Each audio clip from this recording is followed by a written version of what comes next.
L'entrée de la France dans la modernité. Premièrement, nous allons introduire le sujet et établir une problématique. Ensuite, nous étudierons un contexte européen d'industrialisation. Puis, nous verrons la politique économique impériale et ses effets. Et enfin, nous allons analyser la politique d'aménagement volontariste et nous conclurons le sujet.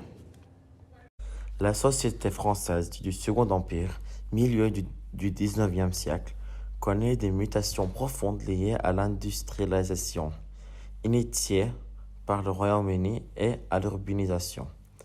Napoléon multiplie les interventions sur tous les fronts économiques avec un secteur industriel très dynamisé.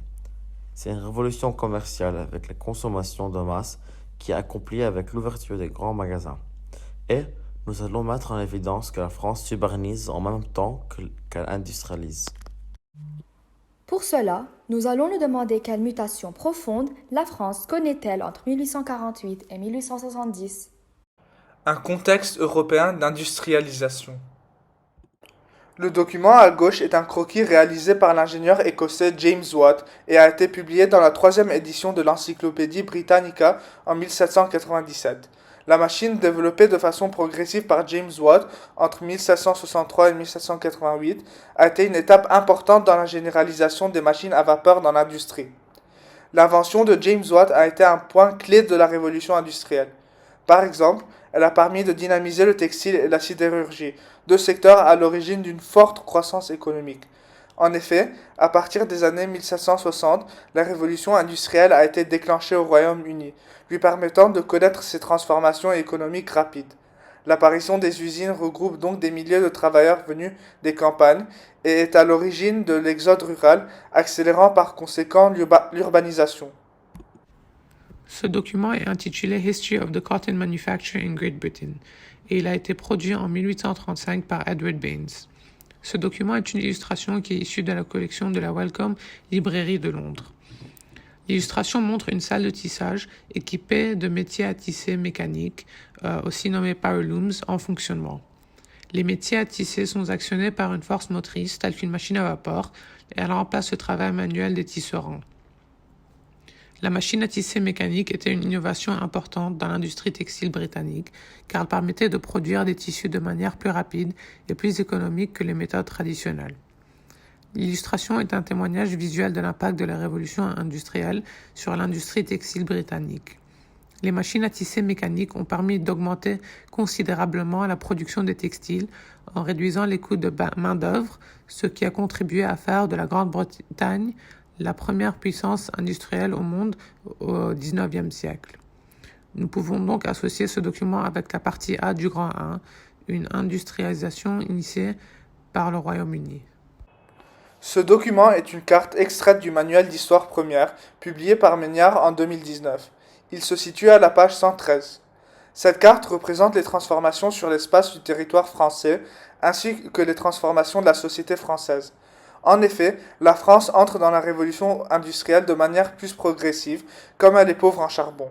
Les ateliers urbains avec les artisans assurent une partie importante de la production dans le secteur du luxe, qui est par ailleurs une spécialité française. Cependant, c'est sous le Second Empire que la croissance économique s'accélère et que les usines commencent à se multiplier, comme le montre la carte. Par ailleurs, le nombre de machines à vapeur en France a augmenté d'environ 150 milliers en 1845 jusqu'à environ 800 milliers en 1865, soit une augmentation de 433%. La politique économique impériale et ses effets. Ce document a été produit par John Philip en 1863. Il est une peinture sur tuile. Nous voyons Lord Palmerston s'adressant à la Chambre des communes lors de débats sur le projet de traité franco-britannique. Il est aussi connu sous le nom traité de libre-échange. Ici, il s'est dit préoccupé par la protection des intérêts britanniques en Afrique de l'Ouest et appelait à une modification du traité pour assurer une telle protection.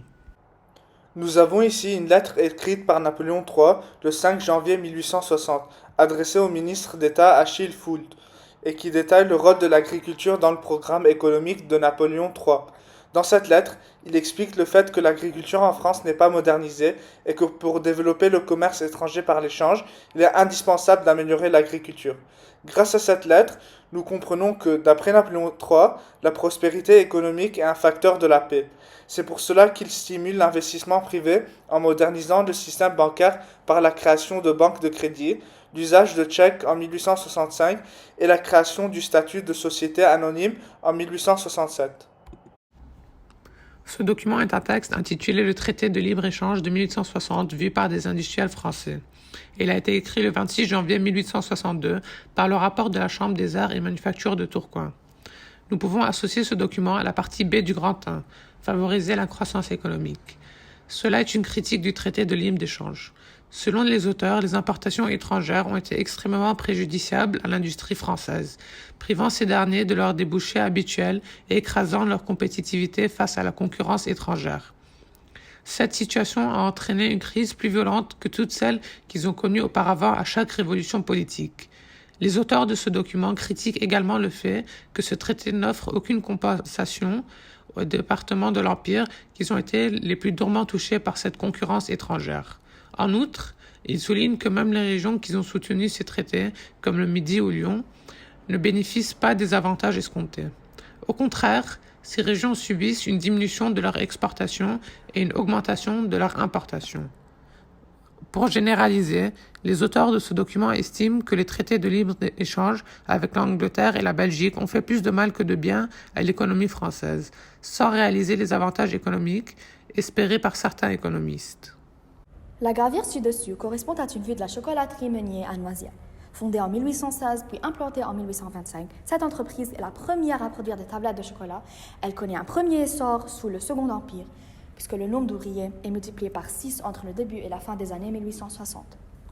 La gravure nous présente un site industriel dont les principales caractéristiques sont son implantation au bord de la rivière afin de bénéficier de l'énergie hydraulique et les grands bâtiments où les ouvriers se rassemblent pour fabriquer le chocolat.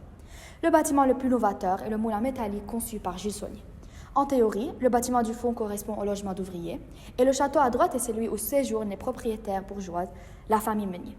La chocolaterie Meunier a joué un rôle très important de la dynamisation du secteur industriel en France dans les années 1860. Étant une entreprise innovante qui a mis en œuvre des procédés de fabrication industrielle du chocolat moderne, tels que l'utilisation des machines pour brouiller les fèves de cacao, la production de chocolat en tablette, la création de moules en métal pour les formes en chocolat, mais aussi la mise en place d'une distribution commerciale efficace pour produire du chocolat en grande quantité et à moindre coût.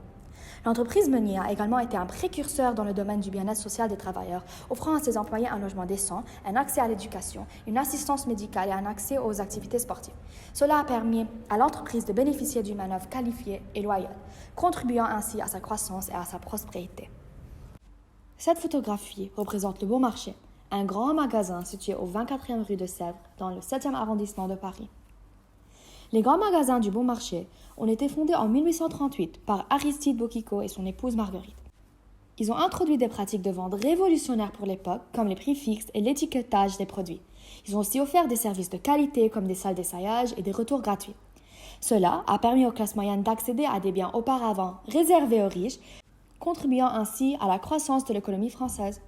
Les grands travaux d'urbanisme lancés sous le Second Empire de Napoléon III dans les années 1850-60 ont visé à moderniser la ville de Paris en créant des infrastructures, des bâtiments publics comme les grands boulevards, les ponts, les égouts, les parcs et les fontaines, mais aussi les grands magasins. Ces travaux ont eu un impact considérable sur l'urbanisme français, transformant la ville de Paris en un lieu moderne et attractif pour les investisseurs, mais aussi les touristes. Une politique d'aménagement volontariste, les grands projets. Le tableau de Claude Monet de 1877 représente la gare Saint-Lazare, avec ses chemins de fer, ses locomotives à vapeur, mais aussi sa verrière charpentée de fer au premier plan. Ces trois éléments sont caractéristiques de la révolution industrielle qui signe la modernité de l'époque. Cette gare, qui date de 1837, a été réorganisée au début du Second Empire pour desservir à la fois la banlieue parisienne, mais aussi le nord du pays, comme la Normandie. Elle est à l'époque la plus importante en termes de trafic. Au second plan, on distingue de grands immeubles haussmanniens, plutôt uniformes, et de larges avenues arrêts, qui témoignent de ce que la capitale s'est transformée sous le Second Empire. L'aspect impressionniste du tableau et la fumée qui embrume la vue permettent d'insister sur le foisonnement des activités qui caractérisent désormais la ville. Comme on peut le voir, la France est pleinement entrée dans l'âge industriel, surtout avec 6 grandes compagnies de chemins de fer qui sont créées, mais aussi la longueur des voies ferrées qui est multipliée par 5. Entre 1848 et 1870, le nombre de kilomètres de voies ferrées a augmenté considérablement, passant de 3 870 km en 1852 à plus de 17 000 km en 1870. Le commerce intérieur peut alors s'épanouir dans ce qui apparaît pour la première fois comme un véritable marché national. Cette expansion rapide a permis de relier les principales villes et régions du pays, facilitant le transport des marchandises et des personnes à travers le pays. En effet, en 1869, 440 000 milliers de tonnes de marchandises étaient transportées après le développement du réseau ferré, selon CNTD. Cependant, il existe de nombreux impacts négatifs sur les régions qui n'étaient pas desservies par le réseau. Ça a aussi entraîné des destructions d'habitations, des expropriations et des déplacements des populations, mais aussi un impact négatif sur l'environnement en raison des émissions de gaz à effet de serre, de la pollution sonore et de la fragmentation des habitats naturels par les voies ferrées. Ce document est un extrait du discours prononcé par Louis-Napoléon Bonaparte le 9 octobre 1852 devant la Chambre de commerce de Bordeaux. Dans son discours, Napoléon détaille son programme pour faire revenir la France à l'Europe, tout en faisant des arguments à la paix. C'est pourquoi Napoléon III souhaite faire de Paris une capitale moderne au modèle de Londres. Il confie sa tâche à Haussmann. Conséquemment, les vieux quartiers propices aux épidémies de choléra et aux émeutes sont détruits. Des espaces verts sont créés et un réseau d'assainissement et de distribution d'eau et de gaz est mis en place. Ces aménagements ne sont pas uniques à Paris, comme elles prennent place aussi à Lyon, Rouen ou même Marseille. La lithographie vue du Palais de l'Industrie de Max Berthelin, réalisée en 1855, offre un témoignage précieux sur l'exposition universelle de Paris de cette année-là, ainsi que sur la vision de la modernité qui a animé Napoléon III et les urbanistes de son temps. Elle montre la galerie des machines, symbole du triomphe de l'industrie et de la technologie, ainsi que les visiteurs admirant les machines exposées. Cette lithographie illustre parfaitement l'importance accordée aux expositions universelles comme moyen de promotion de la France et de sa culture, ainsi que l'effervescence qui régnait à Paris à cette époque, alors que la ville était en plein essor. En somme, cette lithographie constitue un témoignage précieux de l'histoire de la France et de la ville de Paris au XIXe siècle. En somme, l'entrée de la France dans la modernité peut être caractérisée par un contexte européen d'industrialisation initié par le Royaume-Uni et adopté avec un modèle original. Elle peut aussi être caractérisée par une politique économique impériale qui favorise la croissance économique avec des secteurs industriels dynamisés et l'essor de grands magasins. Enfin, elle peut être démontrée par une politique d'aménagement volontariste avec la révolution des transports et la mise en valeur du territoire ainsi que les grands travaux d'urbanisme.